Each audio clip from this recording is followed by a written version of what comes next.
তেজপুৰ চহৰত ই-ৰিক্সা চালকৰ দৌৰাত্মক পৰিস্থিতিয়ে সাধাৰণ জনতাক বহু সমস্যাত পেলায়। তেজপুৰ চহৰৰ ই-ৰিক্সা চালকৰ দৌৰাত্মক পৰিস্থিতিয়ে সাধাৰণ জনতাক বহু সমস্যাত পেলোৱা পৰিলক্ষিত হয়। ই-ৰিক্সা চালকৰ দৌৰাত্মক পৰিস্থিতিৰ বাবে সাধাৰণ জনতাই তেজপুৰ চহৰৰ বহু সমস্যাৰ সন্মুখীন হোৱাৰ বাবে ভয়ংকৰ পথ দুৰ্ঘটনাৰ সন্মুখীন হ'বলগীয়া হোৱা দেখা যায়। ইয়াৰ উপৰিও যিকোনো ঠাইত নিজৰ বাহন ৰখোৱাত বাধাৰ সৃষ্টি হোৱাও দেখা যায়।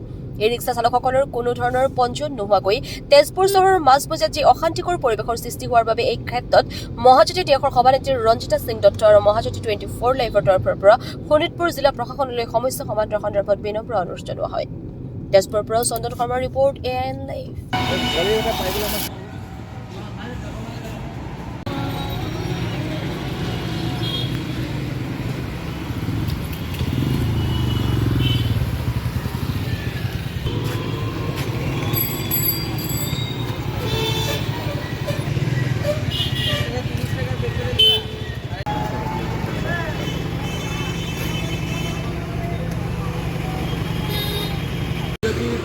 মানে আমাৰ এক্সপ্ৰেসল্যান্ড 12 নম্বৰ ওয়াৰ্ডৰ তাৰে বাসিন্দা। আজিকালি এটা বস্তু দেখা গৈছে তেজপুৰ চহৰত, মানে টমটম যিটো গাড়ী তাৰ উপদ্ৰৱ চবেই নহয়, কেইজনমান দেখা গৈছে। মানে হয়তো মেইন ৰোডত আমি গৈ আছোঁ, নাইবা হয়তো ইফালে গৈ আছোঁ, এই বেংগলী বয়জৰ পৰা আৰম্ভ কৰি এই বেংগলী থিয়েটাৰ হল, পুলিচ লাইন, নেপালী পট্টি, আমাৰ এই চিভিল চাৰিআলি, পৰুৱা, দেখা গৈছে কি তেজপুৰ চহৰত যানজঁটটো যে ছিষ্টেমেটিকেলি মেইনটেইন কৰিব পৰা নাই।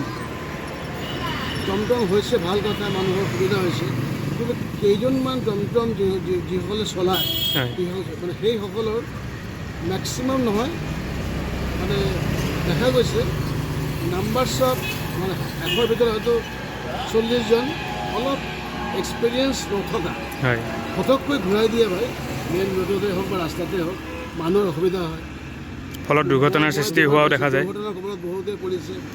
এনেকুৱা আমি যিমানখিনি মানুহ পুলিচ লাইনত থাকোঁ, আমিও চাওঁ পুলিচ লাইন এটা ডাঙৰ এতিয়া বিজি এৰিয়া, ইয়াত এই চকীঘাট দলঙৰ লগত সংযুক্ত হৈছে। এতিয়া ইমান গাড়ী, চাইকেল, স্কুটাৰ বা অন্যান্য বাছ যায়, তাৰ লগতে টমটম হয়তো মেক্সিমাম যায় খুব ভাল কথা, মানুহৰ সুবিধা হয়, কিন্তু এনেকুৱা ফটককৈ যে ভিৰ হৈ যায়, তাৰ কাৰণে হয়তো প্ৰশাসন অলপ নজৰ দিব লাগে, মেইনটেইন কৰিব লাগে, ট্ৰাফিকেই হওক বা আমাৰ প্ৰশাসনৰ যিয়েই হওক। ওপৰততো যিসকল প্ৰশাসনৰ দায়িত্ব ভাৰ লৈছে বা দায়িত্ব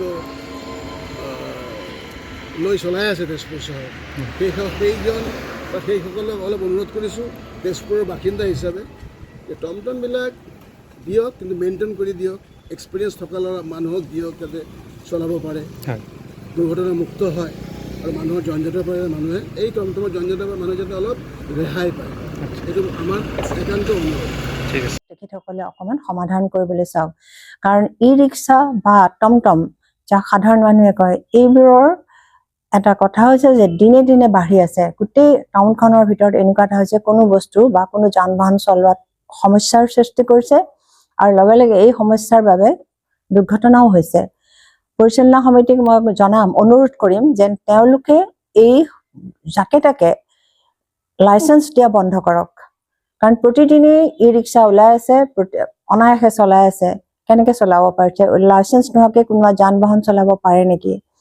এই বস্তুটোক তেওঁলোকে মন দিয়ক, মন দি পেলাই তেজপুৰ টাউনখন সৰু টাউন, কিন্তু সুন্দৰ সৰু, ইমান ভিৰ হোৱাটো উচিত নহয়, এটা অসম্ভৱ ভিৰ।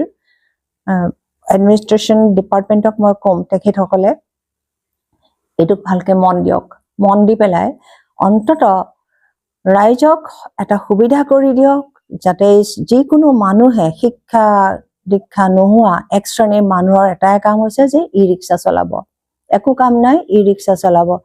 তেওঁলোকে কেনেকে চলায়? তেওঁলোকৰ লাইচেন্স সদায় নাপায়, ডেইলি লাইচেন্স এপ্লাই কৰে নেকি? নিশ্চয় নকৰে। আৰু সেইকাৰণে মই অনুৰোধ কৰোঁ, আপোনালোকক মই অনুৰোধৰ লগে লগে এটা ৰাইজৰ হৈ পেলাই মই দাবীও কৰিব পাৰোঁ যে আপোনালোকে ই ৰিক্সাৰ কাৰণে যিটো প্ৰব্লেম সৃষ্টি হৈছে, সমস্যাৰ সৃষ্টি হৈছে, ইয়াক সহায় কৰি টাউনখনক। মই তেজপুৰবাসী ৰাইজলৈ কৈ আছোঁ ক'বলৈ, আৰু 12 নম্বৰ ৱাৰ্ডৰ এক্সপ্ৰেছ লাইনৰ নিবাসী।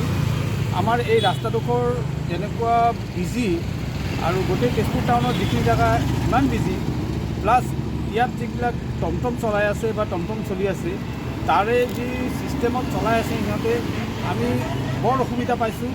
আজি যান জঁটৰ ভিতৰতে তেওঁলোকে কেনেকৈ অটোবিলাক চলাই আছে আৰু এটা এক্সিডেণ্টৰ উপক্ৰম হৈ আছে প্ৰত্যেক জেগাতে।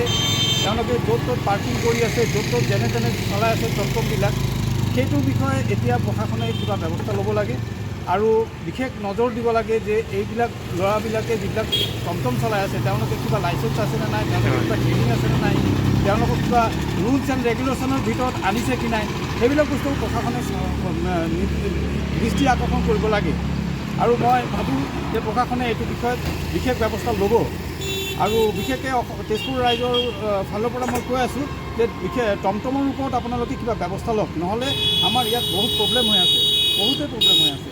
আমি বাইকখন লৈ পেলাই যেতিয়া টাউনৰ মাজেদি যাওঁ, আজি কিবা এটা ঘপককৈ এখন টমটম ক'ৰবাত পৰা ঘূৰাই দিয়াৰ বাবে এটা এক্সিডেণ্টৰ উপক্ৰম হয় আৰু হৈছেও। মোৰ নিজৰ ফালৰ পৰা মোৰ বহুত এনেকুৱা কণ্ডিশ্যন হৈছে। গতিকে সেইটো মই প্ৰশাসনক বিশেষকৈ অনুৰোধ জনাওঁ যে তেওঁলোকে যেনে এইটো ব্যৱস্থা লয়। ঠিক আছে। যিকোনো খবৰ আৰু বিজ্ঞাপনৰ বাবে যোগাযোগ কৰক 7896121996।